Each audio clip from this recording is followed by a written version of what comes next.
Buenas tardes, buenas noches o buenos días, depende de donde tú estés y nos escuches. Soy María José Segura y os doy la bienvenida al programa El presente es hostelería, el magazine gastronómico más rompedor del momento. Prepararos para un programa que no os dejará indiferentes. Y hoy tenemos a una invitada que nos hablará del mundo sensorial, que nos abre los sentidos cuando entramos en una panadería. Ella es Ana Belsolá Baluart, la cuarta generación de panaderos. Y ella nos cuenta que no hay dos panes iguales, porque dice que cada pan es una pieza única, artesanal y casi artística, llena de texturas, colores y formas. A ella le gusta el pan. No hay un aroma tan sutil como el de un pan saliendo del horno. Ese aroma que llena las tahonas con un perfume de serenidad nocturno. Le gusta el pan que solía hacer su abuelo, el que le trae recuerdos de humanidad, de sabiduría y de trabajo, el pan que solía vender su abuela. El mismo pan que más tarde amasaría su padre y vendería su madre. Y ahora, con el paso del tiempo, rodeados por el mar, instalados en la Barceloneta, el barrio marinero y característico por excelencia, la amasadora sigue amasando, el horno de leña gira a diario, la harina llena todos los rincones de la tahona y las manos dan forma con ilusión a lo que será un pan, sencillamente un pan. Bienvenida, Ana Belsolá. Hola. ¿Qué tal? ¿Cómo estás? Muy bien, muchas gracias. Me alegro de tenerte aquí. Me gustaría que nos contaras para ti lo que es el pan y lo que representa. Pues para mí el pan un poco es lo que has leído, ¿no? Que en el fondo para mí el pan es mucho, es algo que me ha acompañado toda la vida, es parte de la historia, es parte de mi infancia, bueno, representa bastante. Tiene una parcela muy importante. Muy importante. Totalmente. Bueno, la verdad es que yo escuché una vez decir a un gran panadero también que una vez que hueles el aroma del pan, la harina se te mete en la sangre, en el ADN y ya no puedes dejar de estar sin él. Podría ser. Podría ser. Podría ser. Es verdad que el aroma del pan es muy característico. Muy característico. Y es de aquellos que siempre te viene, ¿no? Siempre lo acabas recordando. Siempre te evoca algo. Exacto. Exacto, es como, bueno, te trae los recuerdos, te lleva, es muy casero, muy casero. De casa, ¿no? Sí, desde luego. No sé si has hecho nunca pan en casa. No. Pues si un día haces, te darás cuenta cómo queda tu casa aromatizada, ¿no? Uh-huh. Es que es como un aroma muy noble, siempre he pensado. Uh-huh. Sí. Y bueno, ahora el pan está realmente de moda. Está el pan con la masa madre, que todo lo que decimos, todo está de moda y todo es masa madre ahora. Cuéntanos un poquito qué características tiene la masa madre y luego iremos hablando.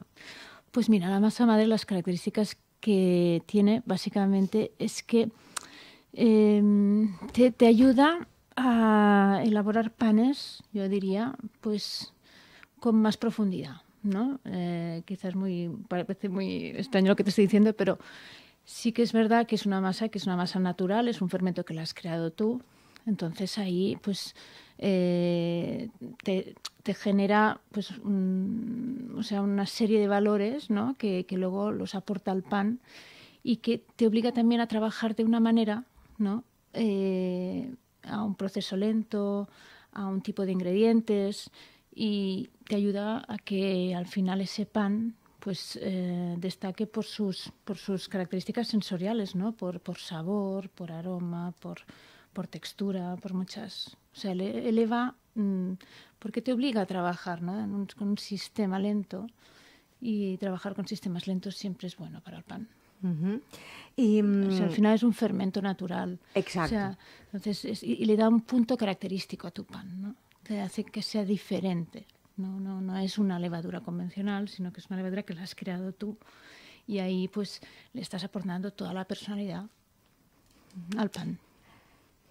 ¿Tú querías ser de pequeña panadera o has sido por ser la cuarta generación? No creo que me levantara y de pequeñita dijera voy a ser panadera, no. Pero sí que es verdad que como viví toda mi infancia rodeada de panaderías, con mis padres, y Mis padres eran personas muy apasionadas por lo que hacían, les gustaba mucho lo que hacían y transmitían mucho esto. Entonces yo creo que me contagiaron, ¿no? Esa pasión por eso, por la panadería en concreto. Y en un momento dado pensé, pues quizás sí que me gusta lo de la panadería. Y es verdad que también ayudábamos mucho en casa, entonces son cosas que las vas mamando, ¿no? Claro. Siempre digo que es un modus vivendi un poquito, lo de ser hijo de panaderos, o es como el que tiene un restaurante también. Es un poquito esto. ¿Y te formaste? Sí, sobre todo, yo siempre digo que la formación en panadería la tuve en casa, porque al final, desde pequeño estás ayudando, lo que te digo, estás rodeada de panaderos, cada uno siempre te explica algo, te dice algo, mira, Ana, esto ves así, asá. Mi propia familia, por supuesto, que eran mis pilares. Y luego sí que, fuera del entorno familiar, sí que me formé, y me formé en Francia. Intenté trabajar en sitios diferentes por Europa y ver mucho lo que se hacía. Es verdad que yo hablaba inglés, bueno, tenía facilidad con los idiomas, y me dio la oportunidad de salir de fuera y ver todo lo que se estaba haciendo. ¿Y qué descubriste en ese viaje? Que creo que es como un viaje de descubrimiento, ¿no? Por así decirlo. ¿Qué te aportó? ¿Qué pensaste cuando regresaste? Bueno, de cada viaje siempre sacas algo, ¿no? Depende del país y depende de dónde hayas estado. Si hablamos, por ejemplo, de Francia, pues en Francia vi que bueno, descubrí cómo se hacía pan sin ningún ingrediente adicional, ¿no? O sea, solo a base de harina, agua, levadura y sal. Y en esa levadura podía entrar la masa madre o todo tipo de fermentos, ¿no? Y prefermentos. Descubrí que se pueden hacer las cosas pues de una manera súper natural y sin añadir ningún mejorante panario, y todo a nivel de todo a base de proceso. O sea, todo era proceso y buen ingrediente y nada artificial. O sea, yo también, quizá cuando empecé a descubrir esto, hablamos de hace bastantes años, veníamos de una etapa en donde el pan era un pan industrial, ¿no? Porque el pan ha vivido muchos momentos, ¿no? Y cuando veníamos de ese momento industrial, todo el pan se hacía con mejorantes panarios para que el pan tuviera un volumen. Sí, creábamos mucho volumen en el pan, pero no le dábamos ese punto de... Perdía toda la naturalidad, toda la textura, todo el sabor, todo, ¿no? Entonces descubrí esto, que se me abrió un mundo de decir, ostras, en aquel momento en el que yo me formé, vi que el pan volvía a ser lo que había sido en un antaño, pero mejorado, porque los sistemas de elaboración habían mejorado. O sea, podías trabajar con fermentaciones largas a partir del frío, cosa que en épocas de antaño, por ejemplo, mi abuelo no lo tenía, no tenían frío, entonces no tenían cámaras para poder frenar una fermentación. O sea, que era todo lo mejor. O sea, podemos hacer mejor pan y encima tenemos más medios para poderlo hacer mejor y para que el panadero pueda vivir un poquito mejor. Wow, pues sí, descubrir esto es muy apasionante. Sí, y cuando vi que, claro, perdona, que ese pan, sí, pues era un pan muy bueno. O sea, bueno, era un pan con un valor añadido importante, porque le estábamos aportando sobre todo mucho sabor, que para mí era primordial. Perfecto. ¿Y cuando regresaste, qué hiciste? ¿Qué pensaste? Pues que había que hacer pan de esa manera, bien hecho. O sea, no, pensé, yo quería montar una panadería y todo esto pues me ayudó a aclararme un poquito pues por dónde tenía que tirar, ¿no? Y pensé, pues tengo que tirar pues por primero escoger unas buenas harinas, por unos buenos trigos, por diseñar unos procesos, por buscar unas recetas que interesasen,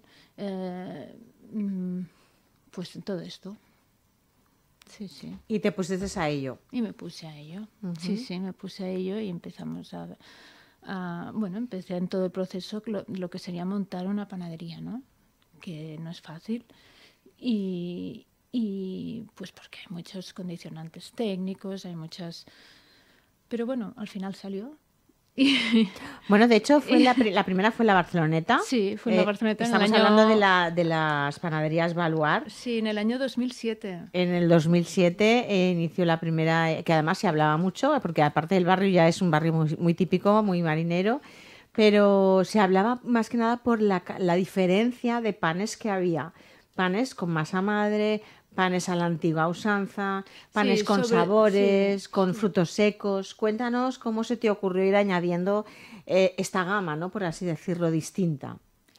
Bueno, eso sí que lo veía muy claro, ¿no? Veía muy claro el pan que quería hacer. Yo siempre digo que me inspiré un poco en un pan, que era un pan de formato grande, porque veníamos en aquel momento, te hablo del 2007, veníamos de aquellos panecillos pequeñitos y todo era piezas muy pequeñas de pan, ¿no? Y a mí lo que vi era que, bueno, que donde te puedes lucir mucho más, ¿no? En un pan, una pieza de pan grande. Entonces, espero que me gustaba mucho un panadero en París que se llamaba Lionel Poilin y la Maison Poilin pues hacía un pan de 2 kilos que era precioso, que a mí me tenía enamorada y pensaba, yo me gustaría poder hacer un pan así, ¿no? Entonces empecé y era un pan con masa madre, con una harina molida a la piedra, con un proceso largo, cocido con un horno giratorio. Y ahí ese fue pues mi punto de partida de inspiración, ¿no? Pero yo solo quería hacer ese tipo de pan, pero de ahí derivamos y empezamos a hacer más panes, porque, bueno, la creatividad está allá y te emocionas y salí con una serie de panes, todos con masas madre, con procesos largos, unos con formato más grande, otros más pequeño. Intenté también hacer una barra, una baguette. Me obsesioné bastante con la baguette, ¿no? Hacer una buena, Bueno, es un una buena clásico baguette, el baguette, ¿eh? pero bien hecha, ¿no? Uh-huh. O sea, no con y además proceso. esa sí que es auténtica francesa. Sí. De hecho, me acuerdo que hice un viaje por París solo probando baguettes, porque había un libro en aquella época que era de un señor que se llamaba Stephen L. Kaplan y este señor, creo que se llamaba así ahora hace tiempo, y era un estudio sobre la baguette, ¿no? de París, wow. por quartiers, ¿no? Sabes que hay todos los quartiers. Entonces iba a cada quartier y hacía un análisis de la baguette. En el quartier analizaba, pues yo qué sé, 7 panaderías y en cada una le hacía un análisis exhaustivo, y pensaba, qué chulo este libro. Entonces fuimos a París, con mi familia fui. Y me acuerdo que cogimos un coche y íbamos con la guía de Kaplan, y vamos mirando todas las panaderías, no todas, era imposible, pero seleccionamos las que estaban mejor puntuadas y dijimos, vamos a ir a cada una de ellas y las vamos probando y a ver qué tal. Y sí, me acuerdo de probar baguettes muy, muy buenas. Pensé, ostras, cómo me gustaría a mí hacer una baguette así. ¿Lo lograste? Bueno, hice mi baguette, pero no sé, yo soy muy... yo creo que sí, estaba orgullosa de la baguette que acabamos elaborando en Baluard, por supuesto. Sí, sí, pero bueno, sí que era un producto que Y es difícil, de hacer una barra, o sea, es más difícil que el resto de panes, te diré. Entonces, ¿y por qué? ¿Cuál es la diferencia? Porque tiene muchos pasos, porque es una pieza mucho más perecedera que una pieza de 1 kilo, de 2 kilos. O sea, y es una pieza, y es un pan que no lleva nada, o sea, que todo está ahí. O sea, que no puedes... O sea, a veces un pan, si lo aderezas con un ingrediente o con... Pues todo queda un poco disimulado, ¿no? Pero en una barra, una baguette, todo es muy... O sea, si te sale bien, bien, y si no te sale bien, no te sale bien. Claro, claro. No puedes esconderlo de ninguna manera. ¿Y es cierto que el baguette lleva un poquito de mantequilla o no? ¿O es otra historia de estas falsas? Es falso. Es falso. No, si lleva mantequilla, no. Sería una baguette de Viena, por ejemplo. Ah, correcto. O sea, una baguette de Viena puede llevar materia grasa, que puede ser mantequilla o leche, o no sé, depende, cada uno lo hará como quiera, ¿no? Uh-huh. Pero una baguette normal tradicionalmente no lleva mantequilla.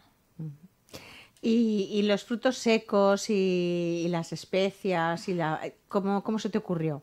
Bueno, esto porque al final, pues mira, el pan de frutos secos, nosotros no sé si has probado, tenemos un pan que es de 2 kilos, también es una pieza muy, muy grande, 2 kilos 200, y que lleva almendra, avellana, dátil, albaricoques. Y este pan, pues surgió porque pensé que teníamos que tener un pan de frutos secos, pero que realmente fuera de frutos secos. No aquellos panes que a veces te encontrabas que abrías y un trocito de nuez por allá, ¿no? Y dices, lleva frutos secos. No. Yo quería que se notara más el fruto seco que el pan, casi, ¿no? Y surgió de esto, que tuvimos la idea de hacer este pan. Y yo tenía un panadero francés en aquella época que trabajaba en Baloar y le dije, tenemos que hacer un pan pero que lleve muchos frutos secos. Y me acuerdo que propuso aquel, lo vimos y sí, y encantó. Y gustó y desde entonces que lo hacemos.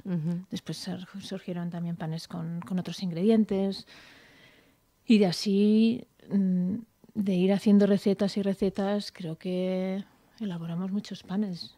O sea, hay, no sé, igual 30 panes diferentes podemos hacer, pero se basan a veces en 12 masas, ¿sabes? Y de esas 12 masas pueden salir pues unos 30 panes, porque una masa la tunamos con un ingrediente, otra con otro, y así. Muy interesante, muy creativo. Sí, y muy difícil, ¿eh? Sí, seguro. Porque la gente se piensa que hacer pan es fácil y no lo es. Porque es muy... A mí no se me ocurre cuando me has dicho, ¿te haces pan en casa? No se me ocurre. No, yo siempre digo que el mérito que tenemos es que cada día nos salga la producción. Claro. Bien. Claro. ¿No? Porque que te salga ¿Pero cada día el pan... ¿cuántos kilos de pan vendes? Uy, no lo sé. Porque tienes muchas panaderías. Sí, no, muchos kilos, pero en cada panadería se elabora o sea, en cada panadería tiene su propia elaboración, ¿no? Correcto. Entonces, su propio obrador, sí, ¿no? su propio obrador y su propia producción. Entonces, pues por centro, pues cada uno hace sus cantidades, ¿no? Pues tantas baguettes, tantas de nueces, tantos de esto, pero sí que es verdad que el reto diario es este, ¿no? Que cada panadería saque buen pan cada día, ¿no? Porque al final los clientes, buscan... Vuelven por esto. Y el cliente es muy sensible a todo. O sea, si un día no lo haces un poco bien, te lo dicen. Oye, aquella barra ayer no estaba tan bien, ¿eh? Es que el pan realmente es un elemento de la mesa que tiene que acompañar toda la comida. La mayoría de veces acompaña la comida. Entonces, claro, creo que igual por eso tiene que estar perfecto, ¿no? No sé. Bueno, no es claro, yo sí, ¿no? A mí me gusta encontrarlo bien al pan, ¿no? Claro. Igual otro, pues no lo nota. Pero sí que es verdad que los clientes y los consumidores sí que lo notan. Y si un día no te ha salido por lo que sea, pues no ha tenido el punto de... Te dicen, ay, pues otro día no estaba tan bien esto. Y dices, pues vale. Tengo que... Bueno, que decir que... Pero que influyen muchas cosas con la elaboración del pan, influyen las humedades, influye Totalmente. el clima, influye el agua. Sí, influye la humedad. Barcelona es una ciudad con mucha humedad. La climatología, el verano es fatal para hacer pan, porque ya reducimos la levadura, por supuesto, porque tenemos que ir tocando la levadura, la masa madre. No, la masa madre no la tocamos, pero todo el pan a veces lo ayudamos con un 0,5% de levadura. Ese 0,5 a veces lo bajamos a un 0,1, ¿no? Wow. Y pues porque hace mucho calor. Pues sí, el calor no es el mejor momento para hacer pan, la humedad no es buena. Claro, lo ideal sería un clima seco y frío. Claro. Como en la montaña. Exacto, como en la montaña. Pero claro, en Barcelona no nos pasa. No, entonces, no. ahí ¿cómo se dice? La habilidad del panadero de ir superando todos estos problemas, ¿no? Pues para la humedad, pues secar más los panes dentro del horno. O sea, cuando acabas de cocer, pues lo dejas un ratito más, abres puertas del horno para que vaya secando y coja un poquito más de corteza, ¿no? Pues ahí las habilidades de cada panadero para ir tanteando todos estos problemas. No, es verdad que el pan es de receta, es de metódico, pero también hay un punto de sensibilidad de saber, oye, hoy la masa ha venido más así, hoy la harina, el trigo que nos han traído, pues tiene más fuerza y no tiene la elasticidad habitual, pues le vamos a poner un poquito más de agua, menos y así. ¿Cuál es el pan que más se vende o que más está de moda? Pues mira, ahora ha cambiado un poquito las tendencias, yo creo. Y ahora estamos en un momento, sobre todo la gente, yo diré que ahora con todos los años que he podido ir viendo, ahora la gente tiene muy claro lo que es un pan con masa madre, que antes no. Entonces la gente busca panes con masa madre, con sabor, que se conserven bien y también que le aporten un poco de, y sobre todo el valor nutritivo es importante también. La gente está las personas, ¿no? Creo que estamos muy preocupadas por lo que comemos cada vez más. Sí. Preferimos comer algo bueno, ¿no? Que algo de relleno, no sé cómo decirte. O sea, quizá el pan que comen prefieren que sea bueno. Ya que vas a comer pan, cómelo bueno, que tenga, que sea sano, que tenga unos ingredientes naturales, buenos procesos. O sea que estamos un poco en este momento. Quizá pues panes integrales, ecológicos también. También depende de las épocas del año. En verano se come mucho menos pan que en invierno, ¿no? En invierno tenemos siempre todas las dietas son más calóricas. En verano, por ejemplo, las barras, las baguettes se venden más. Y en invierno pues se venden más panes, hogazas, no sé, desde panes de payés, que por ejemplo el payés que hacemos que es con harina molida a la piedra, con masa madre en alta proporción. O sea, panes más rústicos, te diría, ¿sabes? Y el tema nutricional, pues sí, es un tema que también está ahí y que también estamos viviendo, pues, o sea, la gente busca trigos que sienten bien, ¿no? Por ejemplo, las peltas, las centenos, o algún pan que podemos hacer mezclando trigo sarraceno con una espelta. Estos tipos de panes también interesan mucho ahora mismo. ¿Qué objetivo tienes a corto plazo, Ana? Que salga bien el pan. Sí, importante. ¿Y seguiré abriendo panaderías en Baluard? Sí, se siguen abriendo, sí, porque siempre hay barrios que nos lo agradecen mucho y que dicen, ay, qué bien. ¿Cómo está la venta del pan? ¿La gente va a la panadería a comprar pan? Sí, la gente va a la panadería a comprar el pan. Sí, yo creo que eso está muy bien. Esto ha vuelto. Es que siempre ha estado ahí, ¿eh? Sí, pero sí que es verdad no conozco ninguna época, mira ¿no? que desde pequeñita estaba ya en panaderías que la gente no fuera a comprar el pan, ¿eh? No, yo creo que es algo que es de diario y es que, no sé, está ahí y sigue, ¿eh? No creo que se pierda. Y está muy bien. Está muy bien. Claro que no se acabe, por favor. No. Y un consejo Aparte, no, que haces muchas... O sea, con los clientes se hacen... Sí. O sea, ¿Tú estás en las tiendas? ¿Has estado en alguna tienda? Mira, ¿como hoy? Sí, sí, voy por tiendas y sí, por supuesto, y ves clientes de toda la vida que vienen a comprar y se crean, pues bueno, ya te digo, conoces personas de muchos años que son clientes que te vienen a comprar y pues muy bonito, la verdad que sí. Pues que sí, pues muy bonito, la verdad es que sí. ¿Qué consejo, ya para ir terminando, qué consejo darías para tanto hombres como mujeres que quieran aprender el oficio de panadero o panadera? Ay, pues que si les gusta que lo aprendan, porque es muy bonito. Pero no es tan esclavo, porque era un oficio que decían que era muy esclavo. Hombre, claro, que trabajar por la noche, etcétera, sí, etcétera. Es esclavo y es duro, porque es físico,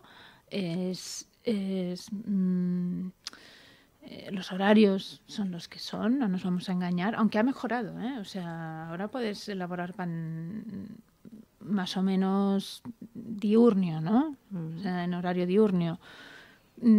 Pero pienso que es muy es muy gratificante hacer pan. No sé, al final los panaderos somos muy piña. ¿Sí? Sí, el que es panadero está muy orgulloso de serlo, ¿no? Porque al final haces algo que que está muy bien. Muy bonito, me alegro mucho, la verdad es que sí, porque hace no, falta piña.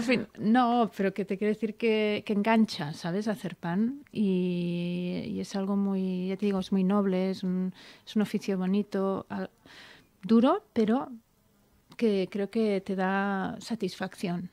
O sea, que cuando tú no estás hecho nunca pan en casa o pero si un día elaboras pan y haces una masa y lo pones en el horno y sale y dices, jo, qué pasada. ¿No? Y encima de ese pan vamos a comer toda una familia, ¿no? Claro, Y claro. dices, oye, es fenomenal, ¿no? Ujú. No, bueno, es bonito. Sí, sí. Entonces animo a los que quieran dedicarse, pues que lo hagan, pero que aprendan bien el oficio Ujú. en buenos sitios y creo que el oficio es un oficio que lo puedes hacer en cualquier punto. O sea, yo siempre digo que es como llevar una mochila, ¿no? Tú puedes ser panadero e irte a cualquier país Sí, y poder trabajar, ejercitar tu exactamente, oficio. claro, Sí, sí. claro. Ajá. Bueno, pues nos quedamos con esta frase, ¿no? Que los panaderos son muy piña y muy bonito y gratificante hacer pan. Sí, eso sí. Es verdad. Ana Belcholá Baluar, muchísimas gracias. Felicidades por tu éxito, por estas tiendas tan distintas y tan estupendas. Gracias Con este a pan vosotros. tan bueno, porque realmente lo es muy bueno. Cuando vas allí te comprarías todos. Tú cómpralos todos. Muchísimas gracias por estar en este programa y compartir este tiempo con nosotros y explicarnos todo sobre lo que es la vida del pan y la vida del panadero. Muchas gracias a vosotros. Gracias. Adiós. Ponemos unos minutitos de música y seguimos con el programa.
Bueno, ya de vuelta tenemos a nuestra siguiente entrevista, pues al otro lado de la pantalla, al chef Gerard Bellver del restaurante Jiribilla. Él nació en Barcelona y enamorado de México desde que llegó a los 12 años, nada más y nada menos. Y su formación culinaria abarca desde los fogones de Texac hasta las cocinas del prestigioso Arzac y el icónico El Bulli. Más tarde se convierte en jefe de cocina de la Embajada de España en México, consolidando su experiencia en la alta gastronomía internacional. En el 2023, Gerard regresa a Barcelona para dar vida al restaurante Jiribilla, un proyecto que refleja creatividad, técnica y dedicación. Su carta rinde homenaje al diálogo entre México y Cataluña, ofreciendo una fusión excepcional de tradiciones culinarias que celebra la memoria, el sabor y la innovación. Bueno, la cocina de autor en Barcelona es más que una comida, es una experiencia inolvidable. Bienvenido, Gerard. Hola, ¿qué tal? ¿Cómo estás? Muy bien, gracias por tenerte en este programa tan estupendo. Encantado de la vida. Igualmente. Cuéntanos, Gerard, porque, a ver, ¿qué recuerdos conservas de tu infancia en Barcelona antes de llegar a México y luego la vuelta de México a Barcelona? Cuéntanos este tránsito. Pues, como bien dices, me fui con 12 años a vivir a México. Ajá. Y desde entonces me acuerdo que siempre todas las noches cocinaba con mi madre en la cocina, en casa, ¿no? Uh-huh. Y pues desde cualquier guiso que te puedas imaginar, sopa, lo que sea.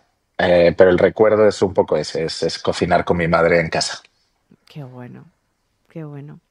Oye, ¿y tu tiempo, todo el tiempo que estuviste en México, te formaste allí como chef? Sí, digamos que, bueno, cuando acabé el bachillerato tenía claro que quería dedicarme a la cocina, pero no tenía claro cómo entrar a Ujú, ella, ¿no? No sabía si iba a ser por una escuela o por un restaurante o no sabía. ujú. Pero, casualidades de la vida, un amigo de mis padres era muy amigo a su vez de Bruno Teiza y Miquel Alonso, que eran los cocineros que llevaban el restaurante que asesoraba Juan María Arzac en México. Ujú, muy bien. Entonces, a través de ellos fue que pude entrar a la cocina de estos dos restaurantes, que era el Tezca que mencionabas, Ujú. en Ciudad de México. Y pues estuve ahí un añito, año y medio, como primera estadía en una cocina profesional. Y de ahí pues me di cuenta que no quería vivir fuera de ella, ¿no? Qué bonito, que no querías Entonces, vivir fuera de la cocina, qué chuli. pues sí. Y te tienes que dar cuenta de eso, porque a veces Sí, dices, quiero ser cocinero, te metes en una cocina y dices, ¿qué hago aquí? ¿No? Pero bueno, yo creo que me di cuenta que quería vivir en una cocina, porque al final es lo que hacemos. sí. Ujú. Eh, y de ahí fue que me salió la oportunidad de empezar en la Embajada de España, eh, trabajando en la residencia de la embajadora, en aquel entonces a Cristina Barrios. Y fue una experiencia increíble porque pues, me encargaba de todos los banquetes que dábamos en la embajada. Oh, claro. Y pues desde el 12 de octubre que acaba de ser, ¿no? Que siempre me viene a mi cabeza ese 12 de octubre que vivía yo en la embajada porque tenía que hacer 5.000 croquetas, entre otras muchas cosas, pero Ya, esa ya. labor de las 5.000 croquetas, solo picar el jamón para ellas ya era como decir, ok, ahí viene el 12 de octubre, ¿no? Oye, pero lo de la historia de la croqueta nos lo contarás otro día, pero es impresionante que hasta en un banquete de estado, por así decirlo, salga la croqueta. Es increíble, ¿eh? Y se hacían a mano una No, por no, una, ya, no ya. eran congeladas ni de compradas de... No, no, eran caseritas. Vaya. Entonces, bueno, pues tenía banquetes desde ese estilo hasta pues algún día que vino Serrat o Sabina o el presidente Zapatero Mm, o el presidente de México en aquel entonces que era Vicente Fox. mm. De todas las personalidades, la verdad era bastante entretenido. Pues sí, la verdad es que estabas a tope. Y allí supongo que abarcas lo que tú comentas, desde hacer un gran banquete para 5, 4 o 3.000 comensales hasta hacer una cena a dos personas, ¿no? Por ejemplo. Pues sí, cuatro creo que fue lo más pequeño que Lo más pequeño, hicimos. ¿ves? Ujú. Sí, de 4 a 2.500. Buah. Había un poco de todo. Sí, sí, sí. ¿Cómo son? ¿Hay mucha diferencia entre 4 personas y 2.500? Sí, viendo el tema de las croquetas, de hacer 8 croquetas a 5.000, de picar 40 gramos de jamón a picar 5 o 6 kilos, Claro. pues sí, sí hay una diferencia, más allá de lo obvio que es esto. Pues sí, el tema logístico, No, claro. ya solo pensar, o sea, Y el el primer día que servicio. dimos, Mm, sí, el primer día que dimos ese banquete, el primer día que empezamos a planear la producción de eso, pues dices, es que no tenemos ni refrigeración, ¿sabes? ujú. Tuve que llamar bueno, a una empresa grande de refrescos para pedirles que nos dejaran neveras, Claro. porque no teníamos ni dónde guardar, ¿sabes? Pulpo para tanta gente, por ejemplo. Ujú. No, no, es claro, nada que ver. Tiene que haber. Bueno, es que es totalmente diferente. Sí, sí. Bueno, un reto. La verdad es que esto es un gran reto. Y un Es lo aprendizaje, ¿eh? bonito y entretenido y sí, y claro, ese fue el primer año. Ya el segundo dices, vale, ya le voy a llamar a esta empresa, ya Ya, sé, ya sabes. ¿no? Ya como que vas ganando experiencia y vas siendo más efectivo. Ujú. Muy bien. Y bueno, no sé si fue este el aprendizaje más valioso que mientras estuviste en la Embajada de España en México. ¿O tuviste algún otro aprendizaje? Sí, mira, un tema curioso, vamos, porque yo en aquel entonces yo tenía 20 años, Ajá. ¿vale? O sea, 2003, 2006. Eh, tenía el pelo largo, digamos que los pantalones que usaba no eran los óptimos para un cocinero de la Embajada de España porque estaban demasiado largos, rotos. Es una época difícil para un chaval de 20 años, Sí, ¿no? sí, sí. Entonces siempre tenía digamos, desavenencias con la embajadora de una manera siempre amistosa. Mm. Me decía, ay, hijo mío, qué pantalones llevas, ¿no? Cosas así, mira qué pelos.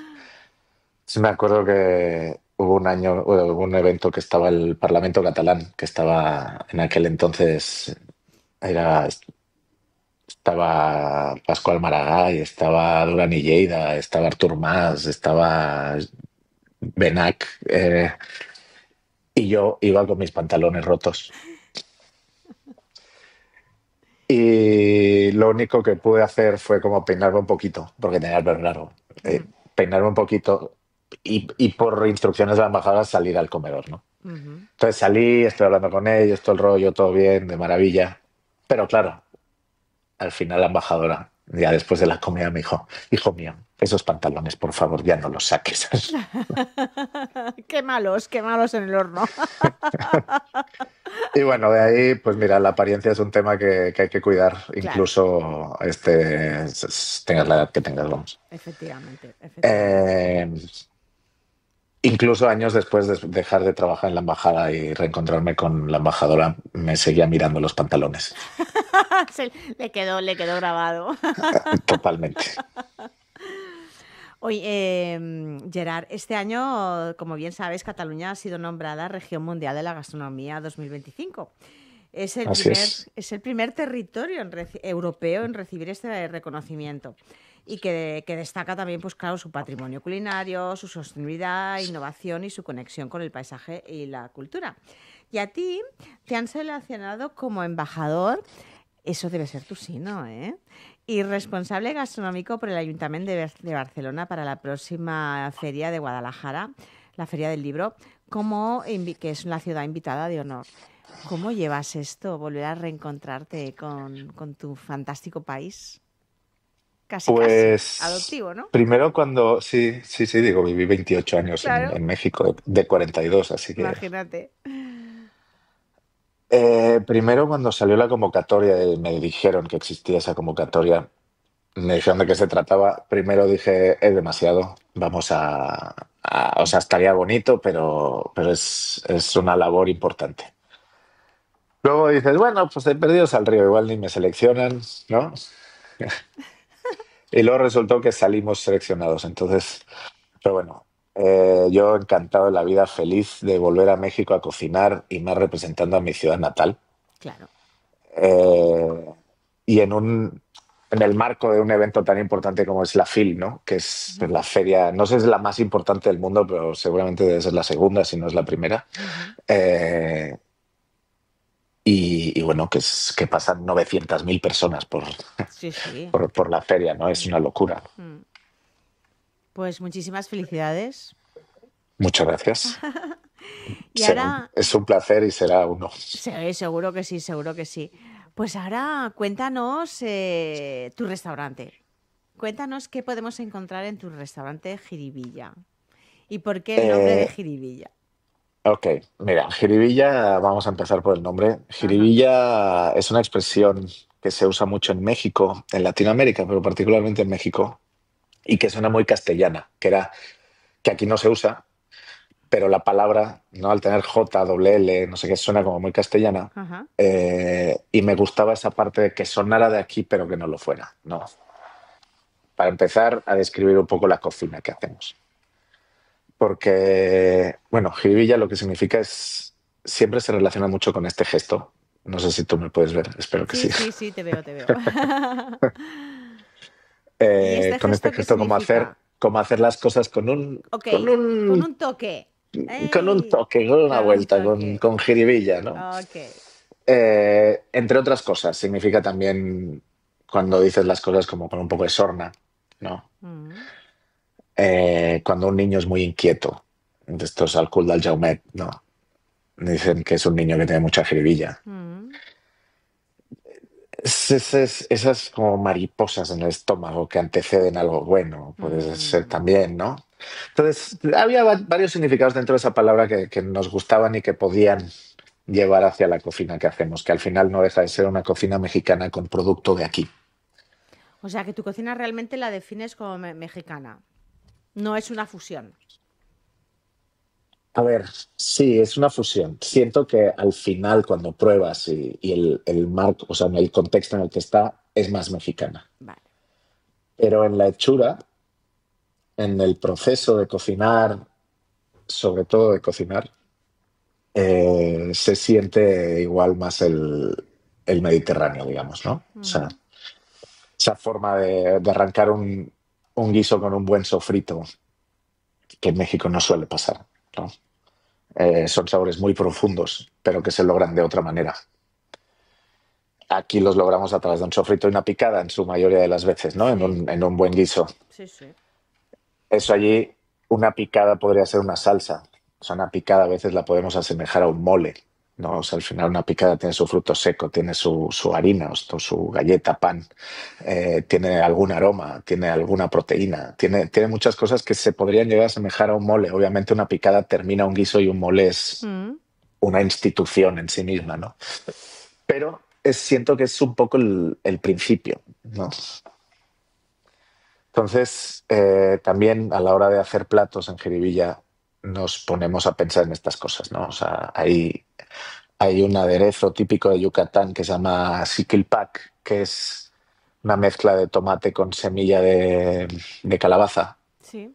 con un poquito de cebolla, un poquito de ajo, algún chilito asado, y te lo ponen muchas veces en Mérida, en Yucatán, como un dip, ¿no? Como algo para que esas tortillas o tostadas crujientes que te ponen al principio para que las mojes y vayas como teniendo ese pequeño aperitivo, ¿no? O Ujú. sea, como ese pan con mantequilla, Mm. vamos. Pues ese siquilpac yo creo que se parece muchísimo a un romesco, Vale. pero claro, es semilla de calabaza, que aquí igual no se usa tanto Que tiene como la ese toque avellana. dulzor. Tiene un toque diferente, un poco más floral, no Mm. tan, no sé, no tan caliente como la avellana, que es un sabor de estos que te calienta la boca, ¿no? Sí. Eh, entonces, o sea, buscar estas similitudes, estos puntos de encuentro entre ambas cocinas, ambas culturas, es un poco lo que buscamos siempre y de donde partimos para crear algún plato. Ujú. Eh, y una vez logramos esa idea, buscamos qué ingredientes tenemos disponibles aquí que puedan llegar a suplir algo de allá. Porque sí es cierto que hay, por ejemplo, el mundo del chile seco aquí se encuentra, o sea, lo puedo comprar. El mundo del maíz, de la tortilla, la puedo comprar, la puedo hacer también. O sea, hacemos nuestras tortillas, pero compro la masa. Todavía no nos damos abasto para hacer nuestra propia masa, ¿no? Pero sí hacemos nuestras tortillas. Pero hablando de tortilla y de chile seco, podemos trabajar como allá o con los ingredientes de allá, pero cuando nos vamos al mundo fresco, a las hojas frescas de allá, algunas verduras de allá, es muy poco lo que se encuentra aquí. Se encuentra cilantro, chile jalapeño y poco más. Y ojo, se podría encontrar mucho más y hacer cosas para tenerlo, pero no es el espíritu del restaurante, ¿sabes? O sea, Ujú. es un poco jugar con lo que tenemos aquí e intentar que sepa a México. Guau, todavía te lo complicas más, ¿no? Por así decirlo. Es, o sea, es un juego un Vale. poco para mí más divertido y para mí es un poco a lo que he jugado mucho tiempo, porque lo que hacíamos en el restaurante, digamos, más reconocido que tuvimos en México, hacíamos lo mismo, pero al revés, Mm. un poco. Ujú. Entonces, es un poco el territorio en el que he jugado desde que empecé mi carrera cocinera por la migración, vamos. Muy bien. Muy bien, muy bien. ¿Y qué pretendes transmitir con tus platos? Pues un México que creo que aquí igual no lo había o no estaba tan reconocido, ¿no? Un México diferente al taco. Mm. Y O al sea, yo quería un picante, al taco y restaurante. al picante, ¿no? Sí, sí, sí, sí. O sea, realmente hoy en día en Barcelona puedes encontrar muchos restaurantes mexicanos, Sí. muchos de ellos taquerías. Eh, Bueno, yo quería hacer algo diferente. Quería enseñar un México no tan puro, pero un México muy, muy México al final, ¿no? Pero siempre dentro de quién soy yo, ¿no? Que al final soy catalán, he vivido mucho tiempo en México. Y queríamos un restaurante que sobre todo pudiera estar en México. Esa era una premisa que para mí era muy importante. Ujú. O sea que un mexicano estando en México entraría. Eso para mí era muy importante. Era muy, Y sí. creo, y creo que se ha logrado. Mm. Pues sigo felicitándote, reitero mis felicitaciones. Muchas gracias. Oye, cuéntanos, ahora vamos a hacer preguntas un poco para conocerte como persona. A ver. Si llegamos a tu casa sin avisar, ¿m? ¿Qué podrías ofrecernos o prepararnos? Fue, Ah, vale, eso sí que no falla nunca, ¿no? El clásico que no falla nunca. fue cerveza y una quesadilla. Ah, bueno, ya hemos mejorado con la quesadilla. Oye, ¿y un plan para un día perfecto? ¿Cuál sería para ti? Un plan para un día perfecto, pues mira, ir a pasear. Mira, ir a pasear con mi esposa por alguna parte de Barcelona que no conozcamos tanto, ¿no? Conocer algún barrio Mm. que cada vez queda menos Sí. que conocer, ¿no? Pero algo que no conozca de la ciudad. Me Ujú. gusta después comer algo pues que me apetezca, ¿no? O sea, ir a algún restaurancito a disfrutar. Mm. Y luego, como hoy en día los días libres, mis días libres son lunes y martes, y son días de escuela, Claro. pues después de comer ir a recoger a mi hija a la escuela y pasar la tarde con ellas. Oye, ¿y qué plan haces esa tarde con ellas? Pues mira, alguna tarde de estas dos que te digo, cocino con mi hija, hacemos la cena. Ay, le estás ya enseñando, ¿eh? Le gusta. Sí, no, le estoy enseñando a que no sea cocinera, que sepa cocinar.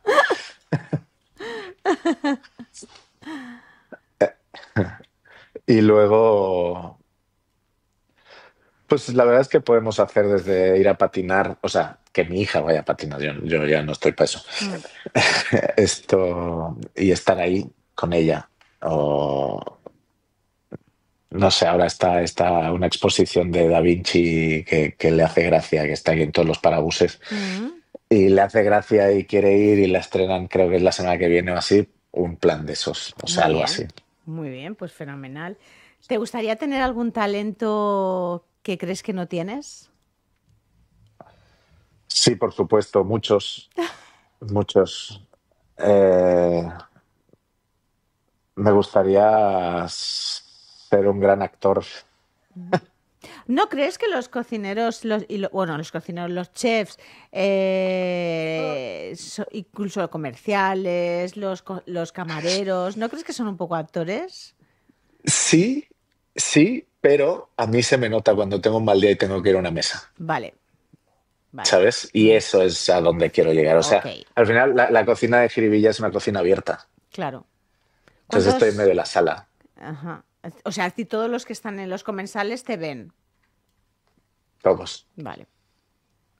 Entonces, a la mínima que hay algo, Mm. ¿sabes? Se me nota enseguida. Ahí es donde me gustaría ser un mejor actor para poder tener una mejor cara siempre. Ujú. Y bueno, y hacer que si pasas 2 o 3 veces por el mismo lugar me veas siempre más o menos encajado e igual. Claro. Porque digo, la verdad es que hay momentos en la cocina que, pues que no son los que uno desearía, ¿no? Vamos. Ujú. Volviendo al tema Barcelona, ¿cómo crees que está actualmente la gastronomía en Barcelona? Bulliciosa. Bueno, yo creo que como siempre, pero de un tiempo a esta parte creo que más. Hay Está cada de vez, o moda, sea, ¿no? está de moda. No sé si también tenga algo que ver con el tema de Cataluña como el territorio de la gastronomía mundial, ¿no? Puede ser. Eh, pero, y más hoy en día con este acceso a redes sociales y demás, que te enteras mucho más de lo que está pasando, ¿no? Que ves, mira, han abierto aquí, ya está abierto, hasta abriendo el que tenía este restaurante, acaba de abrir otro aquí, no sé qué, y va, va, va, va, va, va, va. Te enteras mucho de aperturas.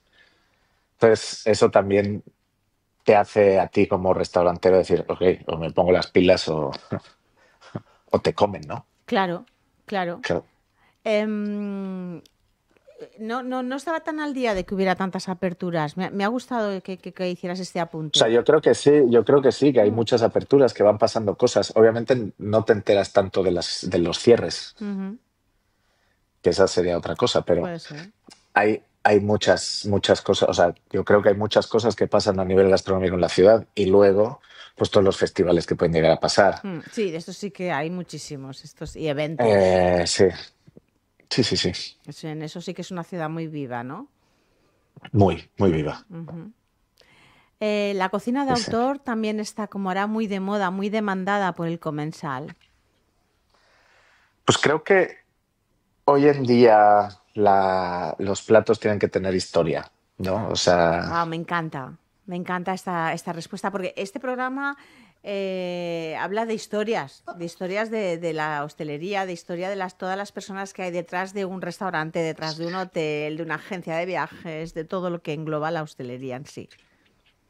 creo que hoy en día un gran filete con una buena salsa de Roquefort no es suficiente, ¿sabes? Por decir algo, un plato clásico, no sé, por decir una tontería, vamos. Pero, o sea, creo que se necesita más vestir un poco más el plato con qué tiene atrás, cómo se hace, por qué se hizo. Y entonces creo que de ahí viene también que esa cocina de autor tenga como más relevancia, porque pues si buscas una historia, pues necesitas un autor para esa historia, ¿no?